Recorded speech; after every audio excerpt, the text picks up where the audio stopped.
ಇದು ಬಂದರೆ ಏನೆಲ್ಲ ಅನುಕೂಲ ಆಗಿದೆ ಸರ್ KMCRIಗೆ? ರೋಬೋಟಿಕ್ ಸಂಬಂಧಪಟ್ಟಿದ್ದನ್ನು ಮೊದಲು ನಾವು ಆರ್ಥೋಪೆಡಿಕ್ಸ್ ವಿಭಾಗದಲ್ಲಿ ಅಳವಡಿಸಲಿಕ್ಕೆ ಹೋದ ಸಾರಿ FCನಲ್ಲಿ ಪರ್ಮಿಷನ್ ತಗೊಂಡಿದ್ವಿ. ಅದಕ್ಕೆ ಕೂಡ 2.71 CR ಹಣವೂ ಕೂಡ ಸ್ಯಾಂಕ್ಷನ್ ಆಗಿದೆ.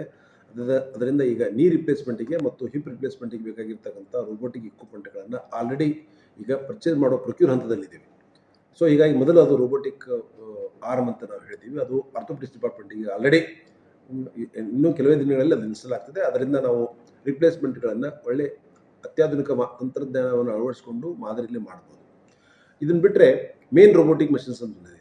ಅದರಿಂದ 4 ಡಿಪಾರ್ಟ್ಮೆಂಟ್ಗಳಿಗೆ ಅವಶ್ಯಕತೆ ಇದೆ. ಅದರಲ್ಲಿ ಯೂರಾಲಜಿನೂ ಬರ್ತದೆ, ಜನರಲ್ ಸರ್ಜರಿ ಬರ್ತದೆ, ಆಂಕೋ ಸರ್ಜರಿ ಬರ್ತದೆ, GI ಸರ್ಜರಿ ಬರ್ತದೆ, ಗೈನೆಕ್ ಆಂಕಾಲಜಿ ಬರ್ತದೆ. So there is main robotic. Particularly ಈಗ ನಾವು ಸಣ್ಣ ಕೀ ಹೋಲ್ ಸರ್ಜರಿ ಅಂತ ನಾವು ಹೇಳ್ತೀವಿ ನೋಡಿ, ಅದನ್ನು ಲ್ಯಾಪ್ರೋಸ್ಕೋಪಿಯಿಂದ ಮಾಡ್ತಿದ್ವಿ. ಅದರ ಮುಂದಿನ ತಂತ್ರಜ್ಞಾನದ ಅವಶ್ಯಕ ಅಂತಂದ್ರೆ ರೋಬೋಟಿಕ್ ಸರ್ಜರಿ. ಅದಕ್ಕೆ ಬೇಕಾಗಿರ್ತಕ್ಕಂಥ ಇಕ್ವಿಪ್ಮೆಂಟ್ಗಳಿಗೆ ಕೊರತೆ. ಸರ್ಕಾರದ ಯಾವುದೇ ವೈದ್ಯಕೀಯ ಮಹಾವಿದ್ಯಾಲಯಗಳಲ್ಲಿ ರೋಬೋಟಿಕ್ ಯಂತ್ರ ಇಲ್ಲ. ಅದು ಮೊದಲು ಕಿದ್ವಾದಲ್ಲಿ ಬಂದಿದೆ, ಈಗ ಅದು ಕೂಡ ಸುಮಾರು ವರ್ಷಗಳು ಹಳೆಯದಾಗ್ತಿದೆ. ಅದಕ್ಕೂ ಪ್ರೊಕ್ಯೂರ್ಮೆಂಟ್ ಕೆಲಸ ನಡೀತಿದೆ. ಅದ್ರ ಜೊತೆ ನಾವು ಸರ್ಕಾರಕ್ಕೂ ಕೂಡ ಒಂದು ಮನವಿ ಸಲ್ಲಿಸಿದ್ವಿ. ಯಾಕಂತಂದರೆ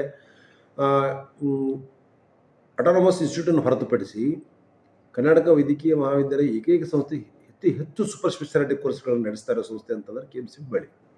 ಹೀಗಾಗಿ ಹಿಂದಿನ ಆರ್ಥಿಕ ಸಮಿತಿ ಸಭೆಯಲ್ಲಿ ನಾವು ಒಂದು ಪ್ರಪೋಸಲ್ಸ್ ನಾವು ಮಿನಿಸ್ಟ್ರಿಗೆ, ನಮ್ಮ ವೈದ್ಯಕೀಯ ವಿಭಾಗದ ಮಿನಿಸ್ಟರ್ ಆಗಿರ್ತಕ್ಕಂಥ ಡಾಕ್ಟರ್ ಶರಣ್ ಪ್ರಕಾಶ್ ಅವರಲ್ಲಿ ನಾವು ಮನವರಿಕೆಯನ್ನು ಮಾಡ್ಕೊಂಡಿದ್ವಿ.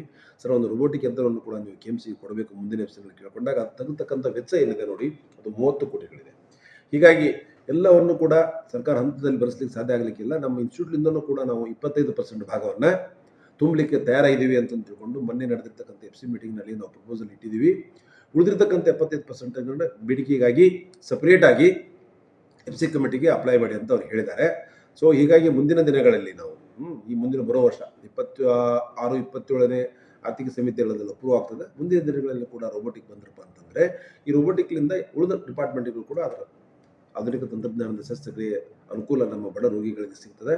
ಹೀಗಾಗಿ ನಮ್ಮ ಜೊತೆ ಹುಬ್ಬಳ್ಳಿ, ಐಗಾಟ್ ಬೆಂಗಳೂರು, ಮೈಸೂರು ಮೆಡಿಕಲ್ ಕಾಲೇಜ್ ಮತ್ತು ಗುಲ್ಬರ್ಗ ಈ 4 ಮೆಡಿಕಲ್ ಕಾಲೇಜಿಗೆ ಪ್ರಪೋಸಲ್ ಕೊಟ್ಟಿದ್ದಾರೆ. ಅದರಿಂದ ಶಸ್ತ್ರಚಿಕಿತ್ಸೆ ಈ ಉಪಕರಣ ಒಂದು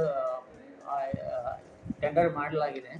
ಅದು ಇನ್ನು ಕೆಲವೇ ದಿನಗಳಲ್ಲಿ ಬರುವ ಸಾಧ್ಯತೆ ಇದೆ.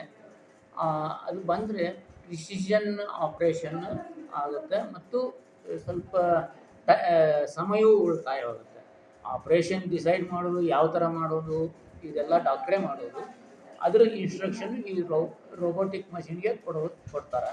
ಅದು ನೋಡಿ, ಈಗ ಸಪೋಸ್ ಒಂದು ಏನಾದ್ರು ಕಟ್ಟಿಗೆಯನ್ನು ಕೊರಿಬೇಕಾದ್ರೆ ಮನುಷ್ಯರು ಕೊಡಿದ್ರೆ ಮಷೀನಲ್ಲಿ ಕೊಡಿದ್ರೆ ಹೆಂಗೆ ವ್ಯತ್ಯಾಸ ಇರುತ್ತೆ, ಆ ಥರ ಇಲ್ಲಿ ಮನುಷ್ಯನ ಎಲುಬು ಜಾಯಿಂಟ್ ರಿಪ್ಲೇಸ್ಮೆಂಟ್ ಇರ್ಬೋದು ಅಥವಾ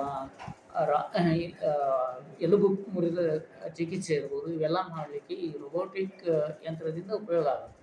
ಇದರ ಒಂದು ಮೇನ್ ಉದ್ದೇಶ ಪ್ರಿಸಿಷನ್ನು ಮತ್ತು ಸಮಯದ ಉಳಿತಾಯ.